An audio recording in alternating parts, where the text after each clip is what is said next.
வணக்கம் ஃப்ரெண்ட்ஸ். போட்டித் தேர்வுகளுக்கும் பொது தேர்வுகளுக்கும் தயாராயிட்டு இருக்கீங்களா? அப்படின்னா இது உங்களுக்கான சரியான தளம். இது சங்கரி டியூட்டோரியல். நான் உங்கள் சங்கரி. வாங்க வீடியோக்குள்ள போலாம். இன்னைக்கு நான் உங்களுக்கு என்ன பாடம் எடுத்துட்டு வந்திருக்கேன் அப்படின்னு பாத்தீங்கன்னா, 10ஆம் வகுப்பு பாடநூல்ல இருக்கக்கூடிய திருவிளையாடற் புராணம் செய்யுள் பகுதியை எடுத்துட்டு வந்திருக்கேன். இந்த மாசம் நடக்க இருக்க டிஆர்பி துணை பேராசிரியர்களுக்கான தகுதி தேர்வுக்கு இது சிலபஸா இருக்கிறனால இந்த பாடத்தை நம்ம முழுமையா பார்த்துடலாம். இந்த பாடத்தை முழுக்க டிஆர்பில எந்த மாதிரி கேள்விகள் கேட்கப்படும் அப்படிங்கிற அடிப்படையில தான் நான் ஃப்ரேம் பண்ணி கொண்டு வந்திருக்கேன். இந்த செய்யுள் பற்றிய சில தகவல்களை கேள்வியாக கேட்கக்கூடும் அப்படிங்கிறனால முதல்ல அந்த தகவல்களை பார்த்துடலாம். திருவிளையாடற் புராணத்துடைய ஆசிரியர் யார் அப்படின்னு பார்த்தீங்கன்னா பரஞ்சோதி முனிவர். இது கேள்வியாக கேட்க வாய்ப்பு இருக்கு. அடுத்தது, இந்த பாடத்தில் இடம்பெற்றுள்ள பாடல்கள் எந்த காண்டத்தை சேர்ந்தது அப்படின்னா திரு ஆலவாய் காண்டம் அப்படின்னு சொல்லணும். இப்ப திரு ஆலவாய் காண்டம் ஏன் இந்த காண்டத்துக்கு பெயர் அப்படின்னு பாத்தீங்கன்னா, கடம்பவன கோயில்ல இருந்த சிவன் கோச்சுக்கிட்டு அந்த கோயில்ல இருந்து நீங்கி வடதிரு ஆலவாயில் அப்படின்ற கோயில்ல போய் அமர்ந்ததாக இந்த பாடல்கள் விவரிக்கின்றன. அதனால இது திரு ஆலவாய் காண்டம். அடுத்து இதனுடைய படலம் என்னன்னு பாத்தீங்கன்னா, இடைக்காடன் பிணக்கு தீர்த்த பாடலம். அதாவது இடைக்காடன் அப்படிங்கிற கவிஞர் ஒரு வழக்கை கொண்டு செல்கிறார். யார்கிட்ட? சிவன் கிட்ட. அப்ப சிவன் இவருடைய வழக்கை தீர்த்து வைக்கிறதுக்காக தான் கடம்பவன கோயிலை விட்டு நீங்குகிறார். ஸோ இதனால தான் இந்த படலம் இடைக்காடன் பிணக்கு தீர்த்த படலம் அப்படின்னு வச்சிருக்காங்க. இப்ப இந்த பாடத்தை நீங்க 9 பாடல்கள் இருக்கு. ஒவ்வொரு பாடலுடைய முதல் வரியும் அதனுடைய செறிந்த பொருளையும் நான் உங்களுக்கு சொல்லிடுறேன். பாடலுடைய முழு விளக்கத்தையும் சொல்லதான் போறேன். ஆனா முதல் வரியை கொடுத்து இதனுடைய செறிந்த பொருள் என்ன அப்படின்னு கேள்வி கேட்க வாய்ப்பு இருக்கு. என்னன்னு கேட்க மாட்டாங்க, ஆப்ஷன்ஸ் தான் கொடுப்பாங்க. இப்போ முதல் பாடல் பாருங்க.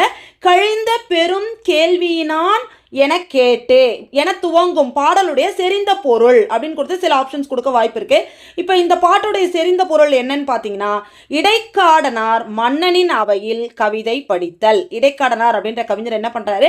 மன்னருடைய அவையில போய் கவிதை படிக்கிறார். அவருடைய கவிதையை வாசிக்கிறாரு. இதுதான் இந்த பாடலுடைய செறிந்த பொருள். இப்போ முழு பொருள் என்ன அப்படின்னு பார்த்துடலாம். இப்போ குலேச பாண்டியன் அப்படின்ற ஒரு பாண்டிய மன்னன் அந்த காலத்தில் இருந்தாராம். அவர் எப்படிப்பட்டவரா? கல்வி அறிவு மிக்கவராம். அவர் அதிக அறிவு, அவருடைய அறிவை பற்றி கேள்விப்பட்ட இடைக்காடன் அப்படின்ற கவிஞர் என்ன பண்றாராம்? அவர் அவையில போய் பாடி பரிசு பெறலாம் அப்படின்னு ஆசைப்படுறாராம். இந்த இடைக்காடனார் யார் அப்படின்னு பார்த்தீங்கன்னா, கலைகளை எல்லாம் முழுமையாக படித்து உணர்ந்த கபிலருடைய அன்பிற்குரிய நண்பர் தான் இந்த இடைக்காடனார். இப்ப இவர் என்ன பண்றாரு? பாண்டியனுடைய அவைக்கு போறாரு. அங்க இனிய தேன் ஒழுகும், தேன் வடியக்கூடிய வேப்பம்பூ மாலையை சூடிக்கொண்டிருந்த பாண்டிய மன்னனிடம் இவர் தனது கவிதையை படித்து காட்டுகிறார். ஆனா அந்த கவிதையை பாடுறார். இதுதான் இந்த முதல் பாடலுடைய பொருள். அடுத்து 2வது பாடலாக அவங்க கொடுத்திருக்க பாடல், சந்நிதியில் வீழ்ந்து எழுந்து தமிழறியும் பெருமானே என துவங்கும் பாடல். இதனுடைய செறிந்த பொருள் என்ன? மன்னன் தன் புலமையை மதிக்காமை குறித்து இறைவனிடம் முறையிடல். இடைக்காடனார் என்ன பண்றாரு? அரசவையில பாடுறாரு. பாண்டிய மன்னன் மதிக்கல, தலையசைத்து இவருடைய பாடலை கேட்கலையா.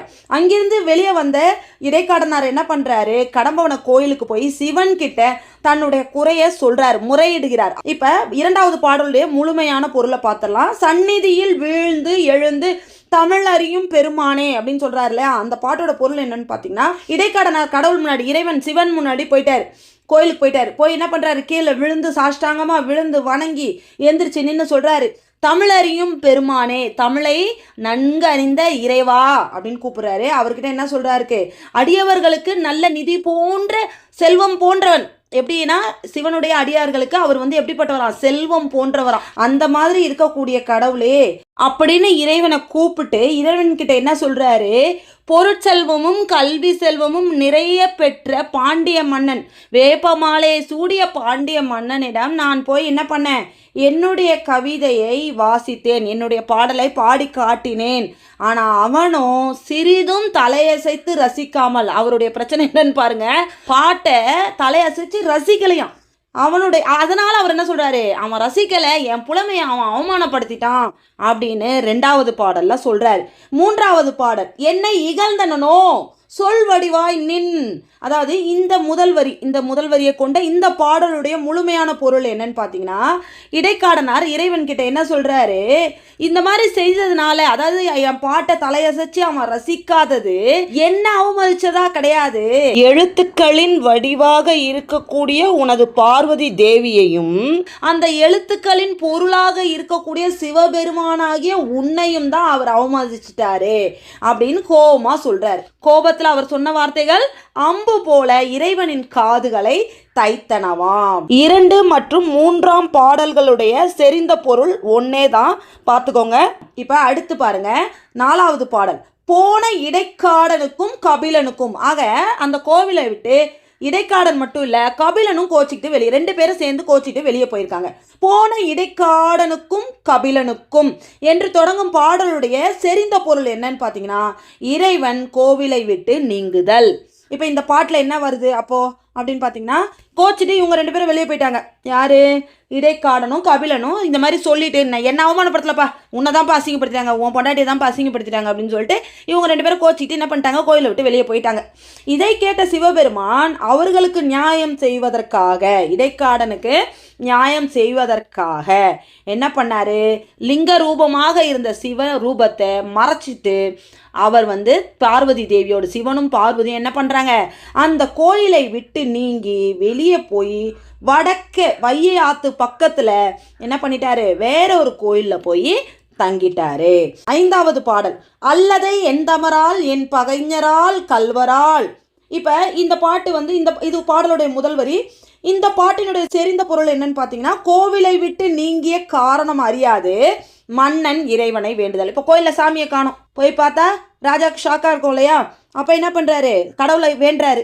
என்ன காரணம், ஏன் போயிட்ட அப்படின்னு கேட்குறாரு. அதுதான் இந்த 5வது பாடலுடைய பொருளாக இருக்கு. அது என்ன அப்படின்னு பார்த்தீங்கன்னா, இறைவனே என்னாலையோ என் சொந்தக்காரங்களோ இல்லை என் பகைவர்களோ இல்லை கல்வர்களோ காட்டில் உள்ள விலங்குகளோ இந்த தமிழ்நாட்டில் உங்களுக்கு யாரால என்ன இடையூறு ஏற்பட்டதோ, மறை ஓதும் வேத விற்பனர்கள் ஒழுக்கத்தில் குறைஞ்சிட்டாங்களா, தவமும் தர்மமும் குறைஞ்சிருச்சா, சுருங்கிருச்சா, இல்லறமும் துறவரமும் நெறி தவறிடுச்சா, என்னுடைய தந்தையே எனக்கு தெரியவில்லையே அப்படின்னு சிவனை பார்த்து பாண்டிய மன்னன் பாடுகிறார். அதாவது இந்த இடத்துல என்ன பண்ணுறாரு, அவர் ஏன் போயிட்டே, என்ன காரணம் அப்படின்னு சொல்லி புலம்புறாரு.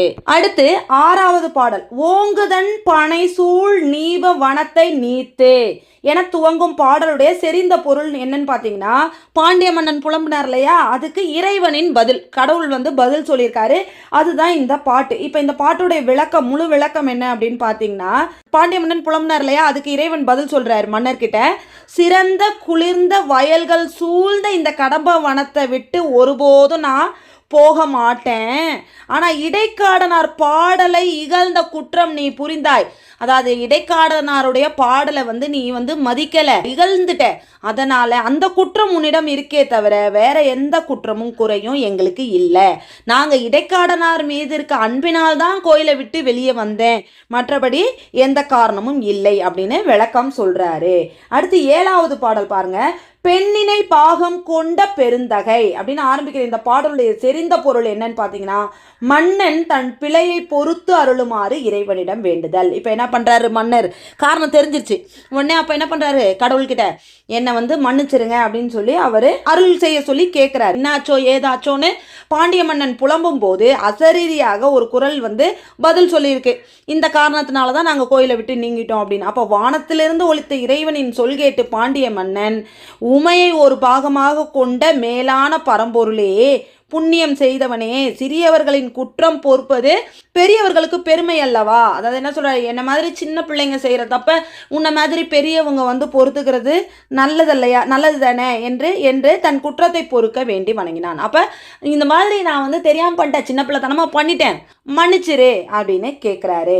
அடுத்து பாருங்க 8வது பாடல். விதிமுறை கதலி பூகம் கவரிவால் விதானம் தீபம். இப்படி தொடங்குற இந்த பாடலுடைய செறிந்த பொருள் என்னன்னு பார்த்தீங்கன்னா, மன்னன் புலவருக்கு மரியாதை செய்தல். முழு விளக்கம் என்ன அப்படின்னா, மன்னனுடைய மாளிகையானது எப்படிப்பட்டதற்கா, வாழை, கமுகு, சாமரை, வெண்ணிற மேல்விதானம் எல்லாம் இருக்குதான். அங்கே அன்றளர்ந்த அன்னைக்கு மலர்ந்த மலர்களால் தொடுத்த மாலைகளை சூடி பூரண கும்பம் வைத்து கொடி எல்லாம் அலங்காரம் பண்ணி வச்சிருந்தாங்களாம். அந்த இடத்துல போற்றத்தக்க, அதாவது மிக உயர்ந்த ஒளியை வீசக்கூடிய மணிகள் பதிக்க பெற்றிருந்ததாம். அங்க எல்லாருமே புலவர்கள் எல்லாம் புடைசூழ நிறைய பேர் சூழ்ந்து இருந்தாங்களாம். அறிவை அணிகலனாக பூண்ட இடைக்காடனார் வந்து அறிவை அணிகலனாக பூண்டு இருந்தாராம். அவரை மங்கள ஒப்பனை செய்து, அதாவது ராஜ அலங்காரம் பண்ணி பொன் இருக்கையில் தங்க இருக்கையில் அவரை வந்து உட்கார வச்சு அவருக்கு விதிப்படி அமர வைத்து அவருக்கு மரியாதை செய்தார்களாம். அடுத்து 9வது பாடல் மனப்பாட செய்யுள். இது 10ஆம் வகுப்பு தனித்தேர்வர்களுக்கு பயன்படும்ன்றனால பாடலை முழுசா பார்த்துடலாம். புண்ணிய புலவீர் யான் இப்பொழுது இடைக்காடனார்க்கு பண்ணிய குற்றம் எல்லாம் பொறுக்க என பரவி தாழ்ந்தான் நுண்ணிய கேள்வியோரும் மன்னனி நுவன்ற சொல்லாம் தண்ணிய அமுதால் எங்கள் கோபத்தீ தணிந்தது என்ன. இப்போ இந்த பாடலுக்கு உரிய செறிந்த பொருள் என்னன்னு பார்த்தீங்கன்னா, மன்னன் புலவரிடம் மன்னிப்பை வேண்டுதல். இப்போ புலவரை கூட்டு வந்து மரியாதை பண்ணிட்டார் மன்னர். அடுத்தபடியாக என்ன பண்ணுறாரு, புலவர்கிட்ட மன்னிப்பும் கேட்குறாரு. இப்போ இந்த பாடலோட பொருள் என்னன்னு பார்த்துடலாம். பாண்டியன் என்ன பண்ணுறான், புண்ணிய வடிவான புலவர்களே, நான் இடைக்காடனாருக்கு செய்த குற்றத்தை பொறுத்து கொள்ள வேண்டும் அப்படின்னு பணிந்து வணங்கினான். அதாவது பரவி தாழ்ந்தான் அப்படின்றாங்களே, அதாவது தரையில் விழுந்து.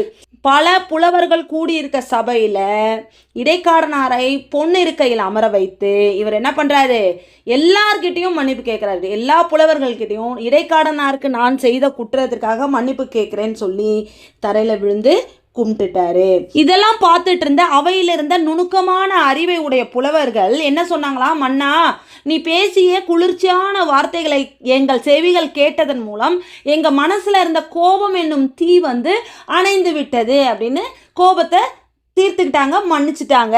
ஆக இதோட இந்த திருவிளையாடற் பாடம் முடியுது. இப்போ வேற என்ன கேள்விகள் கேட்கக்கூடும் அப்படின்னு பார்த்தீங்கன்னா, இந்த செய்யுள்களில் இடம்பெற்றிருக்கக்கூடிய வார்த்தைகளுக்கு பொருள் தர சொல்லி கேட்கலாம். அதனால் இப்போ நான் ஒரு லிஸ்ட் கொடுக்குறேன்.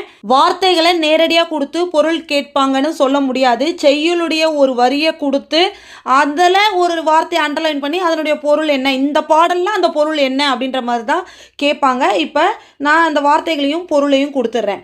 கேள்வியினான் நூல் வல்லான், கேண்மையினான் நட்பினன், பணுவல் நூல் தார் மாலை, ஆலவாய் மதுரை, புகழ சொல்ல, மொழிந்து கூறி, முனிவு சினம், உரைப்ப கூற, அகத்து உவகை, மனமகிழ்ச்சி, தமர் உறவினர், ஆதிகளால் முதலியவற்றால், தன்பனை, குளிர்ந்த வயல், நீபவனம், கடம்பவனம், மாற்றம், பதிலுரை. இப்போ மாற்றம்ன்ற வார்த்தைக்கு வேற பொருள் இருக்கலாம். பட் இந்த பாடல் வரியில் வரக்கூடிய மாற்றம்ன்ற வார்த்தைக்கு என்ன பொருள் அப்படின்னு கேட்டாங்கன்னா அது பதிலுரை. மீனவன், மீன் சின்னத்தை கொடியில் பொறித்து ஆட்சி செய்ததனால் பாண்டிய மன்னனுக்கு மீனவன் அப்படின்னு குறிப்பிட்டிருக்காங்க. ஸோ இது பாண்டிய மன்னன். இறைஞ்சுதல், பணிந்து வேண்டுதல், கதலி, வாழை, பூகம், கமுகு, விதானம், மேற்கூரை, கதலிகை, கொடி, சேக்கை, இருக்கை, நுவன்ற, கூறிய, தண்ணிய, குளிர்ந்த. இப்போ இந்த இடத்துல இந்த திருவிளையாடற் புராணம் பாடத்தை நான் முடிச்சுக்கிறேன். மீண்டும் இன்னொரு காணொளியில் உங்களை சந்திக்கிறேன். வெற்றி பெற வாழ்த்துக்கள். நான் உங்கள் சங்கரி.